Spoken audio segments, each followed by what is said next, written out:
સ્થાપના દિન નિમિત્તે ગુજરાતભરમાં આમ આદમી પાર્ટીના કાર્યકર્તાઓ દ્વારા એક દિવસ પ્રતિક ઉપવાસનું આયોજન કરેલ છે, જેમાં ઝાલોદ વિધાનસભામાંથી બલેન્ડિયા ગામે આજે આમ આદમી પાર્ટીના કાર્યકર્તાઓ ઉપસ્થિત રહી અને આ પ્રતિક ઉપવાસ પર બેઠેલા છે।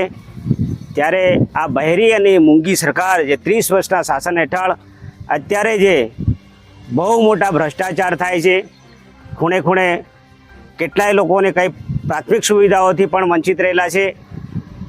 દિન પ્રતિદિન ભ્રષ્ટાચારીઓ, બળાત્કારના કેસ, આ તમામ પ્રકારના એવા લોકો સામે કોઈ કાયદાકીય પગલાં લેતી નથી સરકાર, જેના કારણે આ બેરી મૂંગીને ઊંઘ હરામ કરવા માટેનું એક આયોજન છે।